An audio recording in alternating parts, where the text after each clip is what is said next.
sebelumnya mari kita lipat tangan dan berdoa. Allah Bapa yang kami sembah di dalam nama Yesus Kristus, Tuhan Yesus kami yang hidup. Terima kasih Tuhan atas segala kasih dan karunia Tuhan. Pada siang hari ini Tuhan, kami kembali lagi berkumpul bersama-sama saudara-saudara kami seiman. Biarlah tangan kasih Tuhan menyertai dan memberkati kami, di mana nanti sebentar lagi kami akan mendengarkan firman yang akan dibawakan oleh hamba-Mu yang telah Engkau utus bagi kami. Biarlah firman itu bertumbuh dan berkembang di dalam hati dan pikiran kami masing-masing, sehingga kami lebih mengenal lagi dan mengerti apa rencana-rencana Tuhan bagi kami pribadi lepas pribadi. Itulah permohonan kami Bapa, bertahtalah di atas pujian dan penyembahan kami, sehingga kami bisa datang di hadirat-Mu dengan kuasa darah Yesus Kristus. Terima kasih Tuhan Yesus. Inilah doa dan ucapan syukur kami yang kami alaskan atas nama anak-Mu Yesus Kristus, Tuhan dan Juru Selamat kami hidup. Haleluya, puji Tuhan. Amin. Selamat beribadah.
Haleluya. Salam saudaraku di komunitas Kristen RSP Pertamina Jakarta.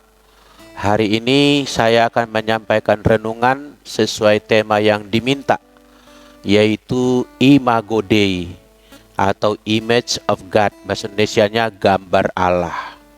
Saya senang dengan judul yang diminta ini karena menunjukkan bahwa komunitas ini ingin belajar lebih dalam, ingin mengenal lebih dalam kebenaran itu. Bukan sekedar khotbah berkat, khotbah request kita, tapi mulai mendalami hal-hal yang esensial di dalam iman Kristen. Baiklah, kita akan mengikuti renungan ini. Terlebih dahulu mari kita berdoa. Bapa Surgawi, pertemukan kami di ruang ibadah secara virtual ini. Kiranya Roh-Mu bekerja di tengah-tengah kami. Semua kami yang beribadah, Tuhan urapi, Tuhan berikan kepada kami pengertian, sehingga melalui pekabaran firman ini, kami mendapatkan kekuatan baru, kepada kami dicelikkan kebenaran, sehingga kami semakin mengenal Engkau, semakin mengenal peran kami di dalam rencana-Mu. Berbicaralah bagi kami ya Tuhan, kami siap mendengarkan-Mu. Demi nama Yesus Kristus, kami berdoa. Haleluya. Sama-sama kita katakan amin. Puji nama Tuhan. Saudaraku, pertama saya mau berkata Allah adalah roh. Apa maksudnya Allah adalah roh? Sesuai dengan Yohanes 4 ayat 24, Allah itu roh. Itu berarti keberadaan Allah bukanlah zat, bukanlah benda, bukanlah materi, bukanlah fisik gitu ya. Allah itu ada, eksistensinya jelas ada, tapi eksistensinya itu adalah roh. Keberadaan Allah adalah roh. Tapi meskipun Allah adalah roh, dia mengekspresikan dirinya, mengekspresikan, mengkomunikasikan, menyatakan, menunjukkan keberadaannya itu. Supaya apa? Dia dapat dikenal melalui ekspresinya itu. Kita masuki dulu dari segi umum atau universal. Seluruh ciptaan sebenarnya ini memperkenalkan Allah, saudaraku. Ciptaan ini menceritakan tentang Allah. Mazmur 19 ayat 2 bunyinya, langit menceritakan kemuliaan Allah. Perhatikan itu. Menceritakan kemuliaan Allah. Dan cakrawala memberitakan pekerjaan tangannya. Itu berarti seluruh ciptaan ini sebetulnya mengkomunikasikan seperti apa Allah itu. The beauty of God, the power of God nampak di dalam ciptaannya itu. Artinya ciptaan memperkenalkan siapa Allah itu, walau bukan perkenalan yang sudah final. Nggak cukup hanya itu, saudaraku. Ayat yang lain Roma 1 ayat 20 berkata, sebab apa yang tidak nampak daripadanya, karena dia adalah roh tadi, yaitu kekuatannya yang kekal dan keilahiannya dapat nampak kepada pikiran dari karyanya sejak dunia diciptakan, sehingga mereka tidak dapat berdalih. Paulus menulis kepada jemaat di Roma, memberitahu tentang penduduk Roma yang tidak percaya kepada Tuhan itu pun mereka tidak dapat berdalih, karena yang tidak nampak dari Allah, kekuatan dan keilahiannya dapat nampak kepada pikiran kita melalui apa? Melalui alam semesta yang diciptakannya ini. Alam menceritakan Allah, saudaraku. Tetapi alam semesta bukanlah Imago Dei. Ini renungan kita kan tentang Imago Dei. Walaupun alam semesta, pulau, laut, angkasa, air, keindahan, meskipun dia menceritakan tentang Allah, mereka itu bukanlah gambar Allah. Ciptaan adalah ciptaan, bukan hakikat dari diri Allah, bukan bagian dari diri Allah. Alam semesta diciptakan bukan dari elemen diri Allah, bukan titisan Allah, bukan turunan Allah. Ciptaan itu di luar ya, di luar dari diri Allah, tetap dapat dibedakan, saudaraku. Maka ciptaan bukanlah Imago Dei. Nah, gambar ini kita lihat Yesus Kristus adalah gambar Allah. Ini dia. Poin saya di sini dimulai. Bukan alam semesta, melainkan Yesus Kristus adalah gambar Allah. Dia adalah Allah yang maha kuasa. Ya, Dia adalah Allah yang maha kuasa. Coba kita periksa beberapa ayat dari kitab Kolose pasal 1 ayat 15, bunyinya, Ia adalah gambar Allah yang tidak kelihatan. Ya. Allah yang tidak kelihatan itu, nah, disebut Yesus adalah gambarnya, gambar Allah itu yang tidak kelihatan, yang sulung lebih utama dari segala yang diciptakan. Pasal 1 ayat 19. Karena seluruh kepenuhan Allah berkenan diam di dalam Dia. Seluruh kepenuhan Allah, the fullness of God, berkenan diam di dalam siapa? Di dalam Yesus Kristus. Pasal 2 ayat 9, keterangan lagi, lebih spesifik. Sebab dalam Dia lah, Dia ini adalah Yesus Kristus, berdiam secara jasmania, physically, seluruh kepenuhan kealahan, bukan setengah, bukan 90%, sepenuh kepenuhan Allah itu, the fullness of God, secara jasmania tinggal di dalam Yesus. Itu berarti Yesus adalah Allah yang maha kuasa. Yesus adalah gambar dari Allah yang kekal itu, yang adalah roh tadi. Yesus Kristus bukan mirip Allah, apalagi bukan ciptaan Allah. Dia bukan ciptaan, bahkan Dia adalah pencipta itu sendiri menurut tulisan Rasul Yohanes pasal 1, ya, segala sesuatu diciptakan di dalam Dia. Jadi Dia bukan ciptaan Allah, bukan mirip Allah, bukan mengandung zat Allah, bukan. Melainkan Yesus adalah Allah yang maha kuasa. Ia adalah gambar Allah yang sempurna. Gambar Allah yang sempurna. Dari mana kita tahu ini? Sebab Dia berkata, barang siapa telah melihat aku, ia telah melihat Bapa. Jadi sepenuh Bapa itu ada di dalam Dia. Kalimat lain, aku dan Bapa adalah satu. Wow. Homoousios, satu hakikat. Bukan yang lain ini.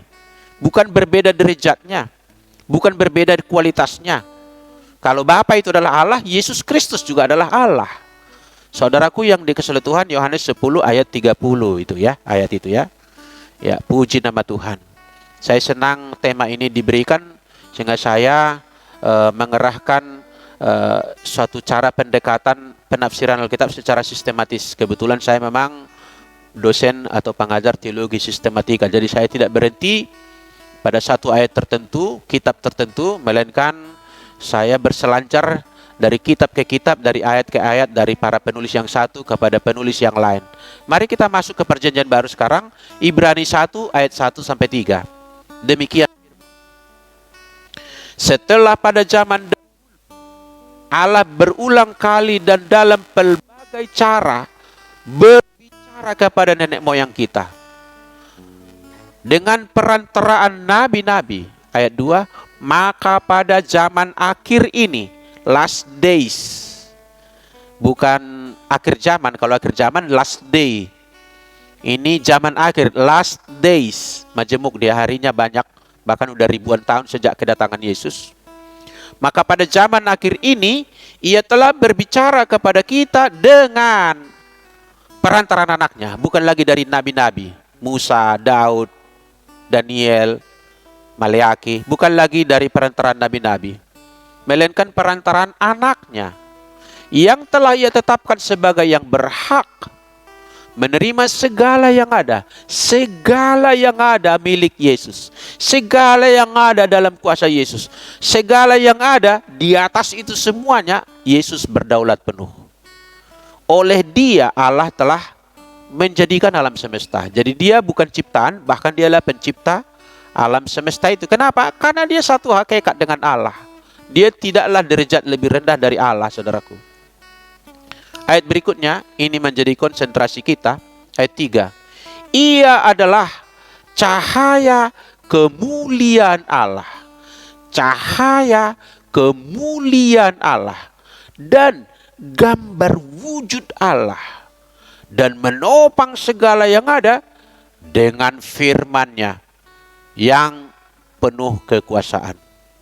Saudaraku, Yesus adalah gambar Allah yang inkarnasi. Tadi Yesus adalah gambar Allah yang kekal, ini dia inkarnasi. Inkarnasi itu istilah teologi ya. Kira-kira bahasa Indonesia artinya mengambil rupa manusia atau menjelma, kadang-kadang dipakai istilah itu, atau menubuh menjadi tubuh, mawujud menjadi tubuh. Tapi sebetulnya dia adalah kekal sebagai Allah yang Maha Kuasa, tapi sekarang dia inkarnasi. Pada zaman akhir, last days, ia datang ke dunia melalui kelahiran. Kalau di zaman Adam dia tidak melalui kelahiran, melalui penampakan. Dalam istilah khas teologi teofani, tepatnya kristofani gitu ya. Penampakan Allah, penampakan Kristus sebelum dia lahir menjadi manusia. Tapi di zaman akhir dikatakan ia datang melalui kelahiran. Kelahiran dari anak darah. Nggak boleh dari pasangan suami istri, sebab nanti jadi diragukan keilahiannya.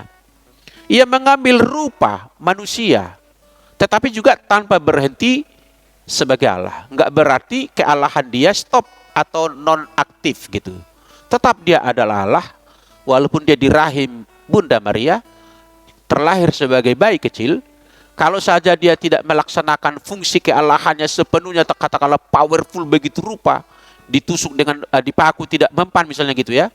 Itu semua terjadi dipaku berdarah-darah karena dia telah mengosongkan diri. Dia bisa mati karena dia mengosongkan diri, bukan karena dia telah stop menjadi Allah. Selama-lamanya Yesus adalah Allah, gambar Allah itu. Allah adalah roh, gambar yang bisa kelihatan baik melalui penampakan maupun inkarnasi adalah Yesus Kristus.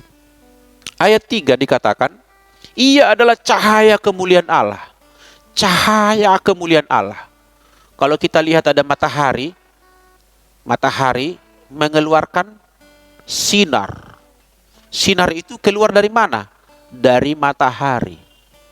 Jadi kira-kira Yesus ini keluar sebagai cahaya yang memancar dari kemuliaan Allah. Dia cahaya yang merupakan cahaya kemuliaan Allah, artinya dia keluar dari Allah. Memang Injil Yohanes mengatakan ia keluar dari Bapa gitu, keluar, proceed from Father, keluar. Father dimaksud adalah Allah. Demikian ayat 3 juga dikatakan, dan gambar wujud Allah. Jadi jelas ya, Yesus Kristus adalah cahaya kemuliaan Allah, pancaran diri Allah, keluar dari Allah. Tapi juga dialah gambar wujud Allah yang menubuh menjadi manusia. Dan permanenlah tubuh itu. Dia naik ke sorga juga dengan tubuh itu. Dia bangkit sebelumnya juga dengan tubuh itu. Tubuh yang sama. Sedangkan para nabi, orang-orang hebat pada mati, dikuburkan. Berlaku bagi kita semua dari debu atau dari tanah kembali menjadi tanah. Tetapi Yesus tidak berlaku dari tanah menjadi tanah. Kenapa? Karena Yesus bukan elemen tanah. Dia adalah logos atau firman yang menjadi manusia. Dan tubuhnya bukan terbuat dari elemen dasar ekstrak sel sperma terhadap sel telur. Tidak demikian. Makanya tidak mungkin dia kembali menjadi tanah. Makanya bangkit, raise up dengan tubuh yang sama. Naik ke sorga dengan tubuh yang sama. Kenapa begitu? Karena dia adalah cahaya kemuliaan Allah yang adalah Allah itu sendiri. Keluar dari Allah. Dan dia gambar wujud Allah yang sempurna kekal. Dan sekarang inkarnasi. Jadi saudaraku, saya mau berkata sampai di sini, sebetulnya imago Dei yang sejati adalah Yesus Kristus. Sering ada banyak buku, banyak pengajar mengatakan kita adalah gambar Allah. Ya, tidak sepenuhnya salah sih. Tapi sebetulnya gambar Allah yang kekal dan gambar Allah yang sempurna bukan manusia. Sebab manusia tidak kekal. Dan manusia bukan inkarnasi Allah. Gambar Allah yang sejati adalah Yesus Kristus, saudaraku. Bagaimana dengan manusia? Coba kita lihat gambar ini mewakili humanitas kita. Manusia dengan segala kemampuannya, apalagi di zaman sekarang ya. Zaman teknologi, zaman ya udah sangat canggih begitu rupa, kemampuannya begitu hebat. Jadi bagaimana dengan manusia? Keterkaitan dengan imago Dei. Kita lihat dulu beberapa ayat. Mazmur 8 ayat 4 sampai 7. Jika aku melihat langitmu, buatan jarimu, bulan dan bintang-bintang yang kau tempatkan. Ya, jadi begitu luar biasa itu semaraknya ya. Langit, bulan, bintang, dan lain-lain. Lalu dilanjutkan, apakah manusia sehingga engkau mengingatnya? Apakah anak manusia sehingga engkau mengindahkannya? Kenapa engkau sedemikian mengingatnya? Nanti kalau lebih lanjut lagi, kenapa engkau sampai menebusnya dengan merelakan anakmu yang tunggal? Emangnya siapa manusia itu, kan gitu ya? Kok demikian penting di mata Allah? Kok engkau mengindahkannya, berkenan kepadanya, padahal mereka pun sudah jatuh dosa gitu ya. Ayat berikut. Namun engkau telah membuatnya hampir sama seperti Allah. Lihat ya. Hampir sama seperti Allah, tidak sama dengan Allah, hampir sama. Hampir sama seperti Allah dan telah memahkotainya dengan kemuliaan dan hormat. Engkau membuat dia berkuasa atas buatan tanganmu. Jadi kita adalah pemimpin di dunia ini. Makanya di kitab Kejadian dikatakan berkuasalah atas ikan-ikan di laut, burung-burung di udara. Pokoknya itu mewakili seluruh semesta alam ini. Taklukkanlah itu katanya. Pimpinlah itu. Di bawah kuasamu lah itu. Segala-galanya telah kau letakkan di bawah kakinya. Diletakkan Tuhan. Posisinya seluruh alam semesta ini. Kalau dikatakan diletakkan di bawah kaki, di bawah kekuasaannya maksudnya. Saudaraku yang dikasihi Tuhan, jadi siapakah manusia? Ini dia, manusia diciptakan menurut gambar Allah. Kejadian 1:26, baiklah kita menjadikan manusia menurut gambar rupa kita. Kata menurut perlu disorot, saudaraku. Menurut, istilah lain mengikuti atau menuju kepada, ada satu pola, ada suatu patron. Ada suatu patron. Baiklah kita menjadikan manusia menurut, mengikuti atau menuju kepada patron tadi.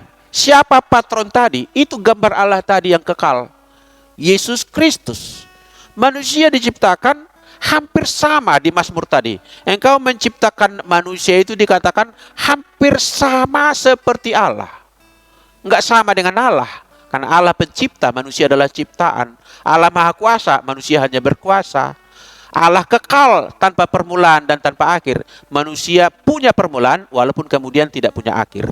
Jadi berbeda kita dengan Allah. Menurut ya. Lalu dikatakan di sana menurut gambar rupa Allah diciptakannya mereka. Berarti ada pola yang diikuti atau diharapkan akan menjadi seperti itu. Itulah sebabnya sebetulnya tidak murni bahwa manusia diciptakan menurut gambar Allah. Artinya manusia adalah gambar Allah, enggak. Menurutnya itu menunjukkan ada sasaran yang dituju. Ada pola yang akan dikejar gitu ya. Dikejar itu apa? Disasar itu apa? Gambar Allah tadi, yaitu Imago Dei. Kita ingin menjadi seperti Dia, seperti Kristus. Saudara yang dikasihi Tuhan, ini mungkin sedikit bisa dihubungkan dengan nama Adam. Nama Adam itu dalam aksara Ibrani terdua dari elemen ya.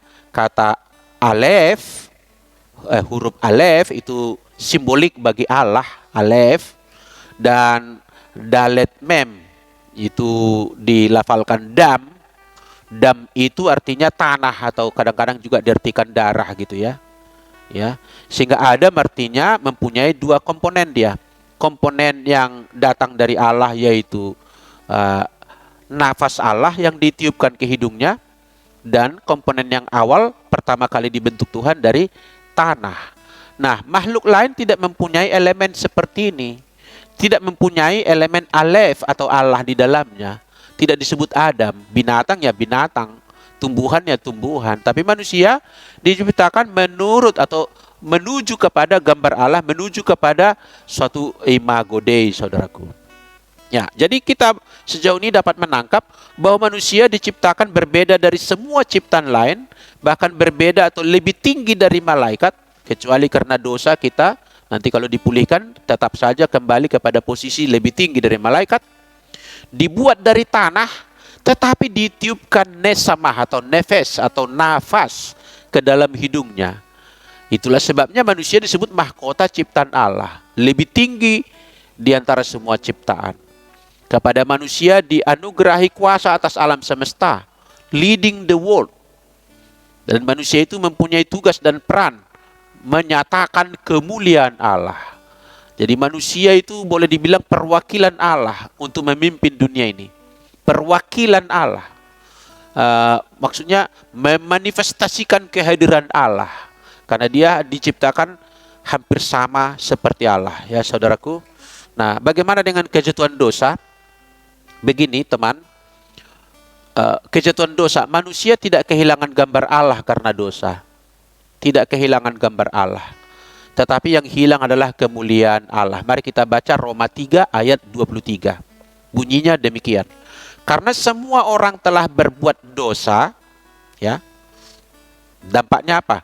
Telah kehilangan kemuliaan Allah. Tidak disebut kehilangan gambar Allah. Yang hilang itu kemuliaan Allah. Kata kehilangan di situ boleh juga diartikan merosot. Bukan kehilangan menjadi tidak ada sebetulnya, tapi merosot. Merosot, sort of glory of God, ya. Telah tidak sama seperti semula lagi, udah cemar, udah rusak gitu ya. Fall short, udah jatuh gitu ya, udah rendah.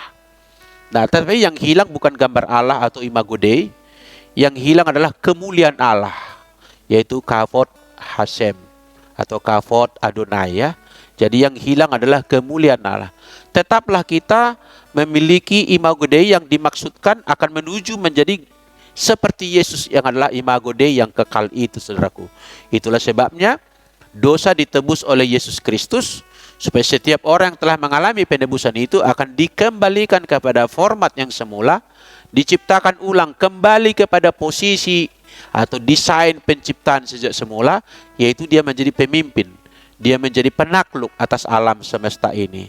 Saudaraku yang dikasihi Tuhan, jadi saya simpulkan beberapa atau rangkum beberapa kebenaran yang dapat kita terima pada hari ini. Jadi seluruh ciptaan Allah memancarkan atau menceritakan kemuliaan Allah, tetapi ciptaan ini bukanlah gambar Allah. Jadi siapakah gambar Allah? Gambar Allah yang sejati dan kekal adalah Yesus Kristus. Sebab sepenuh kepenuhan Allah ada di dalam Dia. Tapi kemudian Yesus Kristus yang adalah gambar Allah yang kekal menjadi gambar Allah yang inkarnasi, melalui kelahiran menjadi manusia sama seperti kita. Dan bagaimana dengan manusia? Manusia diciptakan untuk mengejar kualitas menjadi seperti imago Dei tadi, seperti Yesus Kristus. Itulah sebabnya sedikit lagi saya tambahkan, ketika Allah menciptakan Adam dan Hawa, tidak langsung menjadi gambar Allah yang final, karena terbukti nanti masih ada lagi alat uji terhadap mereka. Alat uji itu adalah hukum, semua pohon yang di taman ini boleh kalian makan buahnya, tetapi satu pohon itu jangan kalian makan, nanti kalian pasti mati gitu. Jadi ada alat uji, artinya ada seleksi nanti. Barang siapa yang rontok karena alat uji itu, maka dia mengalami kehilangan kemuliaan Allah. Barang siapa menerima penebusan di dalam anak Allah yang telah inkarnasi itu, dia akan dipulihkan kepada fungsi yang semula, supaya dia kembali dapat menjalankan tugasnya sebagai perwakilan Allah, penakluk, menyandang mahkota yang mulia, mahkota ciptaan Allah, untuk dapat melayani Allah melalui pengabdiannya menata alam semesta ini. Kira-kira itu renungan yang dapat saya bagikan hari ini. Kiranya menginspirasi kita menghormati Kristus sebagai gambar Allah yang kekal, dan menghormati diri kita sebagai manusia yang diciptakan menuju menjadi gambar Allah seperti Yesus Kristus. Tuhan memberkati kita. Shalom, dan marilah kita berdoa. Terima kasih ya Tuhan, untuk firman-Mu dapat kami pelajari pada siang hari ini. Kami bersyukur oleh karenanya. Biarlah Tuhan menolong kami dan menambah-nambahkan pengertian kepada setiap kami. Doa hamba-Mu ini supaya Engkau memberkati komunitas Kristen di RSP Pertamina ini, dan demikian juga para aktivis dan pengurusnya. Tuhan memberkati mereka, dan juga kami berdoa peserta ibadah pada siang hari ini diberkati oleh Tuhan, dan yang memberikan persembahan juga secara transfer diberkati oleh Tuhan, dan kegiatan pelayanan mereka selalu dalam berkat-berkat Tuhan. Terima kasih Tuhan, kami akan mengakhiri ibadah di Jumat siang ini. Kiranya Tuhan berkenan mencurahkan berkat-Mu turun atas setiap kami. Mari saudaraku, bukalah hatimu, arahkanlah pikiranmu kepada Yesus Kristus Tuhan dan Allah kita, dan tadahkanlah kedua tanganmu, dan terimalah berkat-Nya turun atasmu. Tuhan memberkati engkau dan melindungi engkau, katakan amin. Tuhan menyinari engkau dengan wajahnya, maka engkau menerima kasih karunia. Katakan amin. Tuhan menghadapkan wajahnya kepadamu, maka penuhlah engkau dengan damai sejahtera. Katakan amin.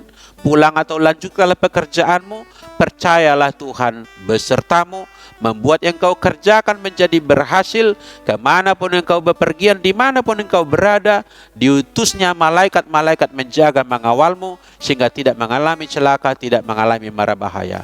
Pulang dan pergilah dengan membawa berkat-berkat berkelimpahan yang dijanjikan Allah kepada Bapa Abraham, Ishak dan Yakub.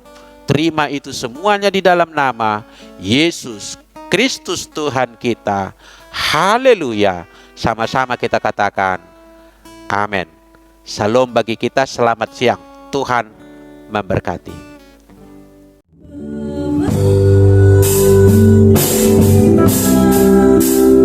Oh